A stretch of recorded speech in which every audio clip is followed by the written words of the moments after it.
CM योगी को लिखी चिट्ठी, गाजीपुर का नाम बदलने की उठाई मांग।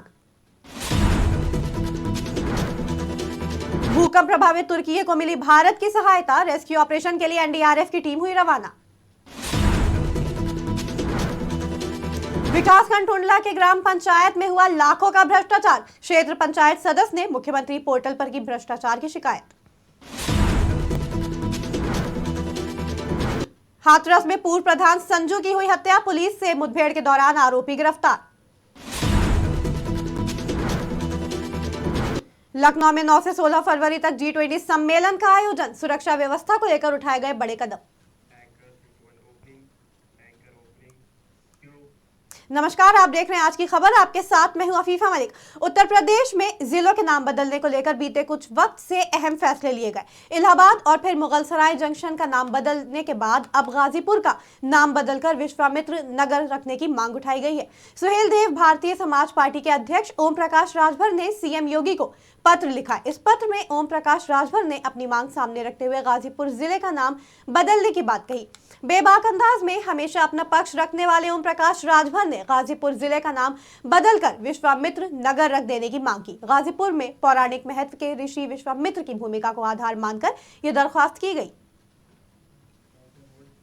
प्रयास किया और उसको विकास के मॉडल पर पर्यटक स्थल घोषित करने का काम किया है। और उसी तरीके से गाजीपुर में मेडिकल कॉलेज विश्वामित्र नगर के नाम से, विश्वामित्र के नाम से मेडिकल कॉलेज बनाने का प्रयास किया। इसके लिए भी मैं धन्यवाद देना चाहता हूं कि हमारे पत्र को संज्ञान में लेते हुए महाराजा जो गांधी थे, उनके पिताजी उनके इतिहास को बचाने का प्रयास किया। तो जो हमारे संस्कृति रहे, जो हमारे इतिहास रहे हैं, आज जरूरत है उसको बचाने के लिए। लखनऊ का नाम लक्ष्मणपुरी, क्योंकि ये भगवान राम और लक्ष्मण से जुड़ा हुआ है, तो इस अपने पुराने पौराणिक जो इतिहास रहे हैं उसको बचाने का समय आ गया है। प्रयास किया और उसको विकास के मॉडल पर पर्यटक स्थल। तुर्की में भयंकर भूकंप आने के बाद हर तरफ तबाही का मंजर है। बहुत लोग अपनी जान गंवा चुके हैं और सैकड़ों घायल हैं। जान माल के नुकसान के साथ पूरे देश में जगह जगह दिल दहला देने वाले दृश्य देखने को मिल रहे हैं। मुश्किल वक्त से गुजर रहे तुर्की की सहायता करते हुए भारत ने वाराणसी से एनडीआरएफ के जवानों की टीम भूकंप प्रभावित क्षेत्र में रेस्क्यू ऑपरेशन के लिए भेजी है। जानकारी के मुताबिक 11 एनडीआरएफ की टीम दिल्ली के लिए रवाना हो चुकी है। साथ ही 2 स्क्वाड डॉग को भी रवाना किया गया है। दिल्ली पहुंचने के बाद एनडीआरएफ के जवानों की टीम वहां से तुर्की के लिए रवाना होगी। भूकंप की वजह से पूरे देश में चारों तरफ तबाही मची हुई है। ऐसे में भारत देश ने मुश्किल दौर का सामना कर रहे तुर्की को हर संभव मदद का आश्वासन दिया है। जैसा कि आप लोगों को पता है कि टर्की में कल परसों रात को भूकंप आया था, तो उसके लिए सभी देश मदद कर रहे हैं। और इसी क्रम में हमारे देश से भी कल तक 2 टीमें रवाना हो चुकी हैं और ये वाराणसी से 11 एनडीआरएफ की तीसरी यूएसआर टीम टर्की के लिए रवाना हो रही है। इसमें कुल 51 सदस्य हैं। हमारे साथ कैनाइन स्क्वाड है, हमारे साथ कम्युनिकेशन के सेटअप्स हैं जो इमरजेंसी में काम आते हैं। इसके अलावा राहत बचाव के सारे सामान लेकर हम लोग यहाँ से रवाना हो रहे हैं। एक और जहां मुख्यमंत्री योगी आदित्यनाथ उत्तर प्रदेश को भ्रष्टाचार मुक्त बनाना चाहते हैं, तो वहीं दूसरी ओर फिरोजाबाद के विकासखंड टुंडला में भ्रष्टाचार के एक मामले में तमाम सवाल खड़े कर दिए, जिसका जीता जागता उदाहरण विकासखंड टुंडला के ग्राम पंचायत धीरपुरा के नगला आम में देखने को मिला। राज्यसभा सांसद निधि वर्ष 2022-23 रामगोपाल यादव ने ग्रामीणों की सहूलियत के लिए इंटरलॉकिंग सड़क का निर्माण कराया था, जबकि क्षेत्र पंचायत कार्यालय टुंडला ने इसे अपनी रोड बताकर लगभग 10 लाख रुपए का भुगतान कर डाला। मतलब साफ है कि रोड एक है, लेकिन भुगतान 2 बार हो चुका है। इस रोड को अपनी रोड बताकर क्षेत्र पंचायत कार्यालय टुंडला ने भी बीते जनवरी के महीने में लगभग 10 लाख रुपए का भुगतान कर डाला। ये बात हम नहीं कह रहे, बल्कि 28 जनवरी को मुख्यमंत्री पोर्टल पर क्षेत्र पंचायत सदस्य मलखान सिंह यादव द्वारा शिकायत में कहा गया।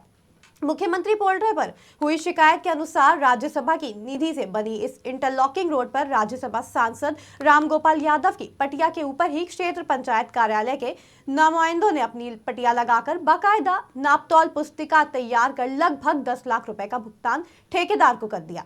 अब ये भुगतान लेकर ठेकेदार भी रफू चक्कर हो गया। क्षेत्र पंचायत कार्यालय से हुए इस भ्रष्टाचार के कारण क्षेत्र पंचायत कार्यालय में हड़कंप मचा हुआ है। हो गए 2-2.5 महीने। ये रामगोपाल की निधि से आई है ये अच्छे यादव, यहाँ से और वहाँ तक है, वो माता है ना, वहाँ तक अवगत करा। यूपी के हाथरस जिले में पुलिस ने मुठभेड़ के दौरान उस अभियुक्त को घायल कर गिरफ्तार किया जिसके ऊपर पूर्व प्रधान संजीव उर्फ संजू की हत्या का आरोप है। 31 जनवरी को गांव गड़ी जैनी के निकट नगला इमलिया के पूर्व प्रधान संजीव की हत्या हो गई थी। हत्या के इस मामले में अज्ञात मोटरसाइकिल सवारों के खिलाफ अभियोग पंजीकृत हुआ था। वारदात के खुलासे और हमलावरों तक पहुंचने के लिए एसपी ने कई टीमों का गठन किया था। एएसपी ने मुठभेड़ के संबंध में जानकारी देते हुए बताया कि आज हाथरस गेट तथा हाथरस जंक्शन पुलिस की टीमों ने संयुक्त कार्यवाही करते हुए इस वारदात में शामिल अमित उर्फ रामू नाम के अभियुक्त को पकड़ा है। उनकी माने तो पूछताछ में अभियुक्त ने बताया है कि उसने अपने भाई नीटू ठाकुर की हत्या का बदला लेने के लिए इस वारदात को अंजाम दिया था।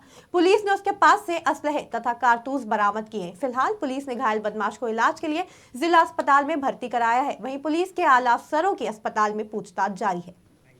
अवगत कराना है कि दिनांक 31/1/2023 को ग्राम गढ़ी जैनी थाना हाथरस गेट क्षेत्र अंतर्गत संजीव उर्फ संजू प्रधान नगरा इमलिया की कुछ अज्ञात मोटरसाइकिल सवारों के द्वारा हत्या कर दी गई थी, जिसके संदर्भ में परिजनों द्वारा दी गई तहरीर के आधार पर अपराध पंजीकृत किया गया था। प्रकरण को गंभीरता से लेते हुए पुलिस अधीक्षक महोदय द्वारा कई टीमों का गठन किया गया था, जिसके क्रम में आज दिनांक 7 फरवरी 2023 को हाथरस गेट पुलिस एवं हाथरस जंक्शन पुलिस के द्वारा संयुक्त कार्रवाई करते हुए पुलिस मुठभेड़ के क्रम में एक अभियुक्त अमित उर्फ रामू की गिरफ्तारी की गई, जिसे इलाज हेतु जिला चिकित्सालय भर्ती कराया गया है। G20 समिट को लेकर यूपी में जोर शोर से तैयारियां चल रही हैं। राजधानी लखनऊ में हर तरह के इंतजाम को देखते हुए प्रशासन कड़ी तैयारियां कर रहा है। सुरक्षा इंतजाम से लेकर अन्य व्यवस्थाओं पर ध्यान दिया जा रहा है। पूरे भारत में G20 समिट को देखते हुए तमाम तैयारियां की गई और अब उत्तर प्रदेश में भी इस सम्मेलन के मद्देनजर काफी उत्साह देखा जा रहा है। पूरे प्रदेश में G20 समिट को लेकर चारों तरफ चकाचौंध का माहौल है। लखनऊ में 9 फरवरी से 16 फरवरी तक इन्वेस्टर्स समिट G20 सम्मेलन में शिरकत करने के लिए बड़े पैमाने पर वीवीआईपी मूवमेंट होगा, जिसके चलते ट्रैफिक डाइवर्जन भी रहेगा। इस बड़े कार्यक्रम के चलते लखनऊ में तमाम बड़े उद्योगपति, राजनीतिक शख्सियत शामिल होंगे। वहीं राजधानी में सुरक्षा व्यवस्था पर नजर रखते हुए एडीजी प्रशांत कुमार ने इंतजामों को लेकर अहम बातें कही। कड़े निर्देश देते हुए क्या कुछ कहा एडीजी प्रशांत कुमार ने, सुनिए।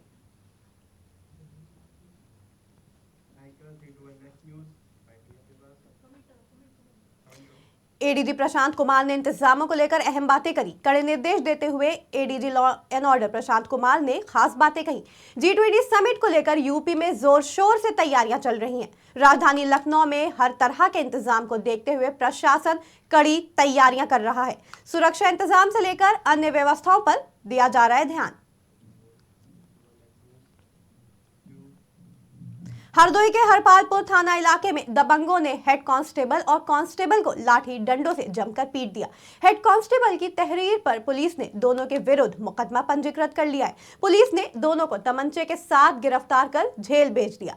अपर पुलिस अधीक्षक ने बताया कि इस पूरे मामले में कार्रवाई की जा रही है। दरअसल पीआरवी को एक सूचना मिली थी और उसी सूचना पर पुलिस घटना स्थल पर पहुंची थी, जहां से वापस आते वक्त ये घटना हुई। रास्ते में चाउमुर के पास इसी गांव के रहने वाले अरविंद सिंह तोमर और वीरू सिंह शराब के नशे में हंगामा कर रहे थे। पुलिस की गाड़ी देखते ही ये लोग उग्र हो गए और गाली गलौज करते हुए पुलिस पर हमलावर हो गए। दोनों आरोपियों ने हेड कांस्टेबल दीप सिंह और सिपाही नौशाद अली पर हमला करते हुए गाली गलौज करते हुए लाठी डंडों से हमला किया। पूरे मामले की सूचना पाकर मौके पर अन्य पुलिस बल पहुंच गया, जिसके बाद दोनों आरोपी घटनास्थल से फरार हो गए। ये थाना हरपालपुर क्षेत्र में पीआरवी 2755 चलती है। जो इवेंट से लौट रही थी तो चाऊपुर गांव में 2 लड़के रोककर उनके साथ अभद्रता और मारपीट किए और इस पे हेड कांस्टेबल हैं, उनकी तरफ से तहरीर लेकर अभियोग पंजीकृत किया गया। उस समय वो लड़के भाग गए थे, उनको दबिश दे के पकड़ा गया है। उनके पास से तमंचे भी बरामद हुए थे, जेल भेजा जा रहा है। ये जनपद सीतापुर से एक हैरान करने वाला मामला सामने आ रहा है, जहां ग्रामीणों ने एक अजब फैसला लेते हुए जनसमूह बनाकर प्राथमिक विद्यालय में आवारा घूमने वाले मवेशी को बंद कर दिया। सुबह जब समय अनुसार अध्यापक और बच्चे विद्यालय पहुंचे तो नजारा कुछ और ही देखने को मिला। हालात यहां तक पहुंच गए कि बच्चे पढ़ाई करने का इंतजार ही करते रह गए, जिसके बाद अध्यापकों द्वारा आला अधिकारियों को जानकारी दी गई। वहीं विद्यालय की शिक्षा बाधित होते हुए अध्यापकों ने बाहर ही बैठकर पढ़ाना शुरू कर दिया। महोबा में पहाड़ के पत्थरों के नीचे दबने के कारण 2 मजदूरों की मौत हो गई। इस दर्दनाक हादसे के चलते हड़कंप मच गया। जानकारी के मुताबिक पहाड़ में ब्लास्टिंग के लिए ड्रिल करते समय यह हादसा हुआ। वहीं इस हादसे के बाद ग्रामीणों में जबरदस्त आक्रोश देखने को मिला। गुस्साए ग्रामीणों ने पुलिस को बॉडी उठाने से रोक दिया। इस पूरी घटना से सनसनी मच गई और गुस्साए लोगों ने जमकर विरोध किया। ये पहाड़ में आया था, 5 बजे से आया था घर से, बस यहाँ पे मशीन लगाई थी, ऊपर से पत्थर गिरा, बस इनकी मौत हो गई। बस जब हमें पता चला तो हम वहाँ से घर भागे घर से। एक तरफ जहां पुलिस प्रशासन लगातार मनचलों और बदमाशों पर लगाम कसने का प्रयास कर रही है, वहीं दूसरी तरफ आए दिन कुछ न कुछ ऐसी खबरें देखने को मिलती हैं जहां लोग नियमों का पालन न करते हुए उनका मजाक बनाते हुए दिखाई देते हैं। ताजा मामला मेरठ के थाना फलावदा क्षेत्र के लावड़ का है, जहां रईसजादों ने ट्रैफिक नियमों की धज्जियां उड़ाते हुए बीच सड़क हुड़दंग मचाना शुरू कर दिया। हुड़दंगी बीच सड़क पर गाड़ी की छत पर चढ़कर डांस करने लगे। ट्रैफिक नियमों के उल्लंघन का ये वीडियो जमकर सोशल मीडिया पर वायरल हो रहा है। हरदोई के बिलग्राम कोतवाली इलाके में एक कस्बे में एक दुकान से 3 महिलाओं ने साड़ियां चोरी कर ली। महिलाओं की यह हरकत सीसीटीवी कैमरे में कैद हो गई। फिलहाल पुलिस पूरे मामले की जांच पड़ताल कर रही है। इससे पहले भी इसी दुकान से एक बार इस तरह की चोरी की वारदात हो चुकी है। इस दुकान में कुछ महिलाएं साड़ियां देखने के बहाने दुकान पर चढ़ गई। महिलाओं ने दुकानदार से साड़ियां दिखाने की बात कही। दुकानदार ने महिलाओं को कई साड़ियां दिखाई, लेकिन महिलाओं को वो साड़ियां पसंद नहीं आई और महिलाओं ने अच्छी क्वालिटी की साड़ियां देखने की बात कही। दुकानदार साड़ियां लेने के लिए पलटा और तभी दुकानदार की नजर हटते ही इन महिलाओं ने उसकी दुकान से कई साड़ियां चोरी कर ली। हालांकि महिलाओं ने इस वारदात को बड़े ही शातिराना ढंग से अंजाम दिया, लेकिन महिलाओं की यह हरकत दुकान में लगे सीसीटीवी कैमरे में कैद हो गई और दुकानदार ने चोरी करते हुए महिलाओं को पकड़ लिया। पूरे मामले की सूचना पाकर पुलिस भी मौके पर पहुंची और महिलाओं को हिरासत में ले लिया गया। फिलहाल पुलिस महिलाओं से पूछताछ कर रही है। 3 महिलाएं हमारी दुकान में चढ़ी। तीनों औरतों ने एक एक करके साड़ी दिखाने के बहाने कहा, मुझसे कहा साड़ी दिखाओ अपने पास, साड़ी हल्के में चाहिए 150 से 200 रेंज में।